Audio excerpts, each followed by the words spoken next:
Legends of Novus, coming to Kickstarter this week on Tuesday, June 25th. An epic fantasy tabletop game, 5-minute setup, 60 to 90 minutes playtime. Enjoy a full fantasy experience in a single gaming session for 1 to 5 players.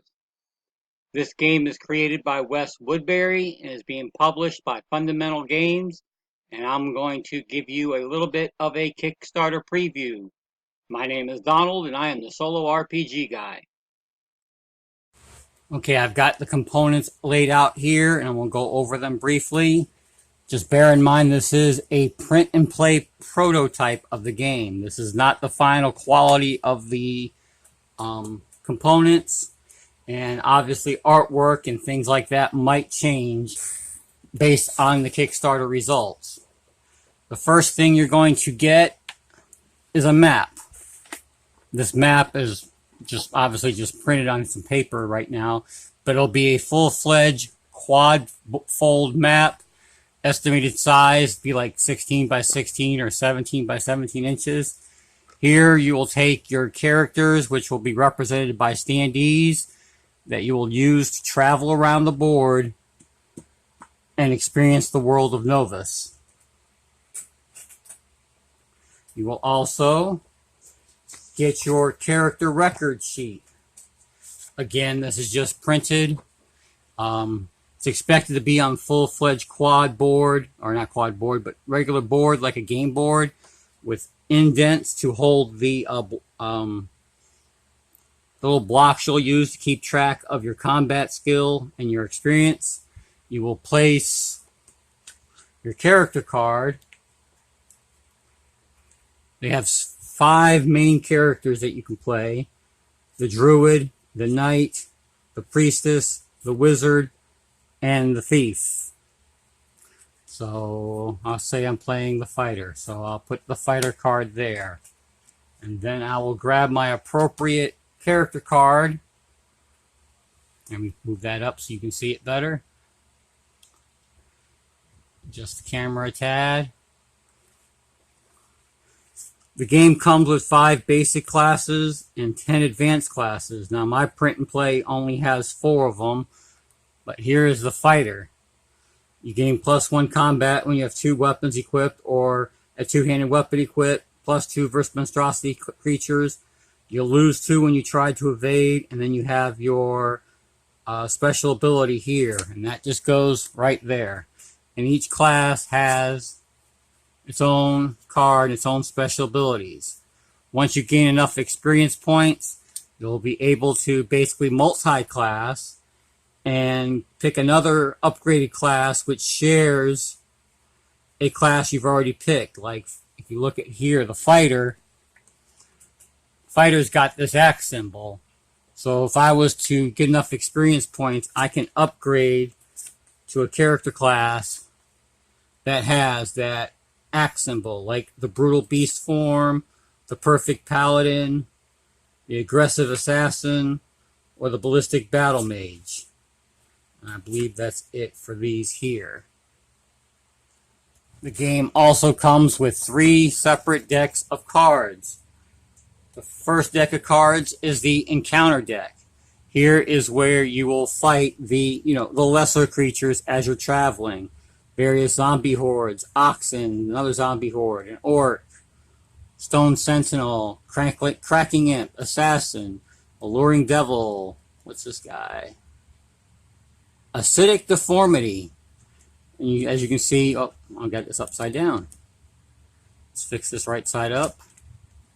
As you can see, you have a varying amount of wandering monsters to come across as you travel the world.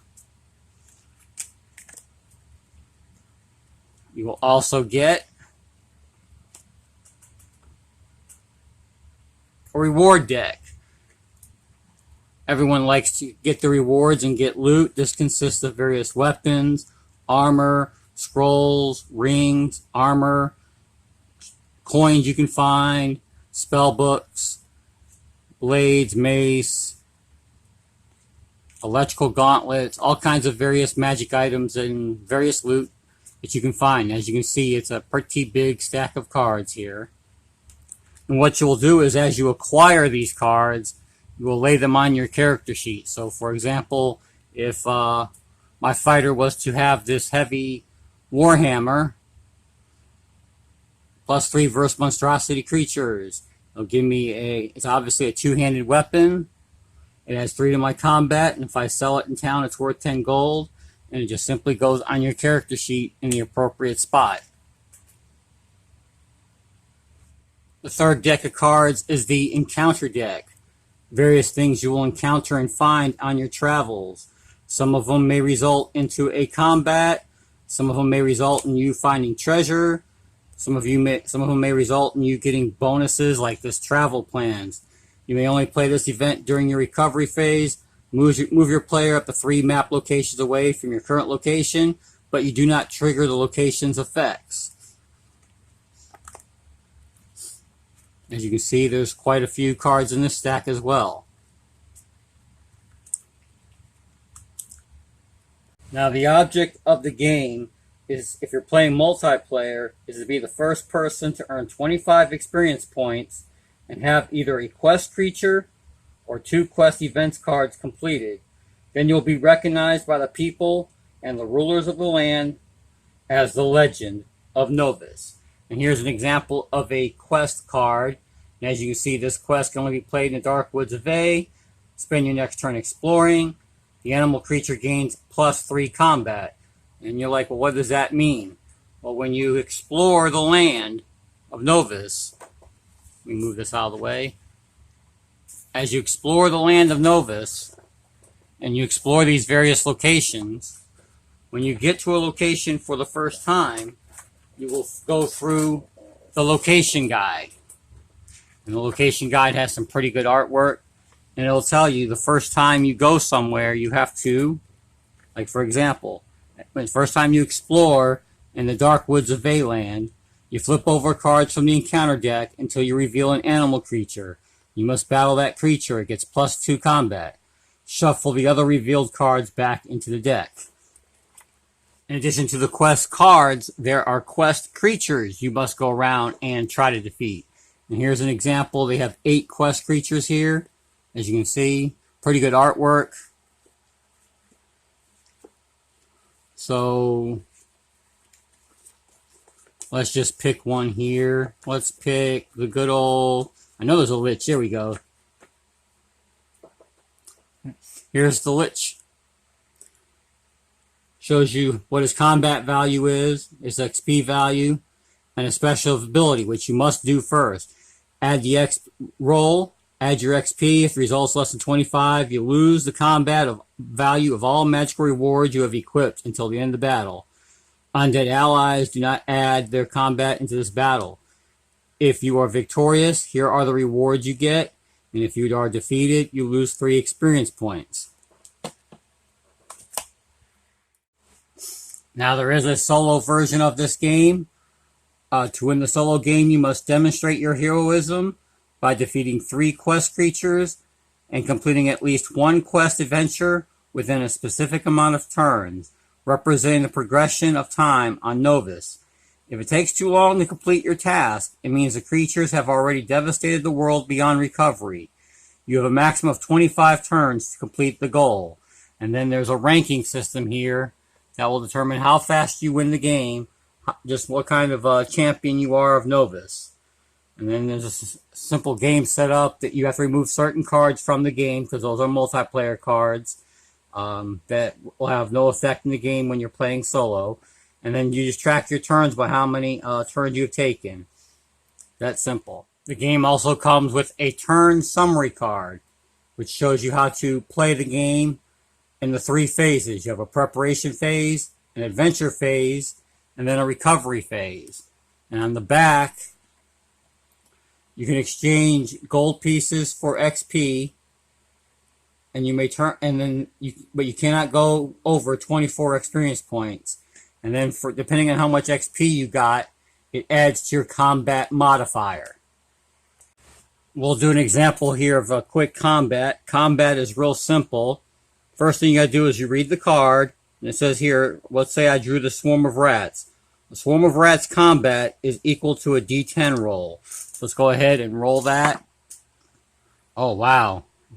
They got a 10. I don't know if you can see that very well, but they rolled a 10. So they have a combat value of 10.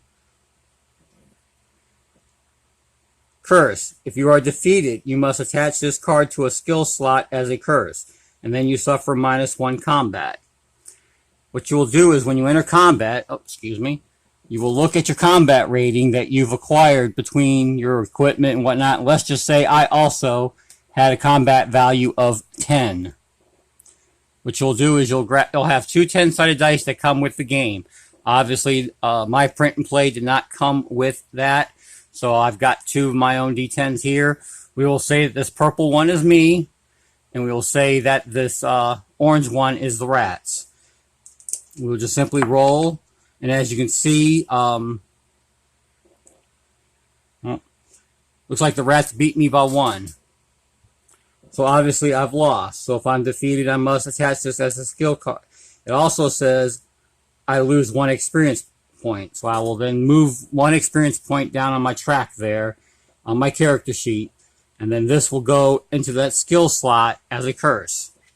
I don't know if you can see it very well, but you should just simply attach that right there, and that will keep track of that curse until you find a way to get rid of the curse. Now, when you come across a quest creature, the combat is handled identical, except for the fact that you will roll best 2 out of 3. So if you win twice, you won the battle. If they win twice out of 3 times, they win the battle. And then, of course, you will apply the appropriate victory or defeat modifiers. But you must always do this first. Now, here is a quick just shot of the rule book. Like I said, this is just a print and play version, but as you can see, it's very well laid out. I've just read through it, and I didn't have any big major questions that stood out.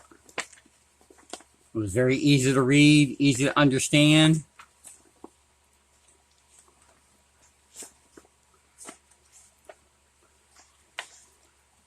Nice artwork and whatnot throughout. There's also team game rules if you want to play as a team. And then, of course, co-op rules. So you can play this competitively, you can play co-op, or you can play it solo. Now, this is a game that if you're into exploration, building up your character, traveling around the world, encountering new things, this would be a great game for you. Think of this as like a mini Gloomhaven. I know Gloomhaven is very popular, but one of the drawbacks with Gloomhaven is the setup time, and sometimes the rules are a little complicated. Although I like Gloomhaven, and I do still plan on buying Gloomhaven. But you can actually have this up and ready and on the board, ready to play in just a few minutes. And if you have children who you want to play your game with children, this would be an easy game to teach them. The combat's not that hard. You roll a d10, you add a number, and compare it.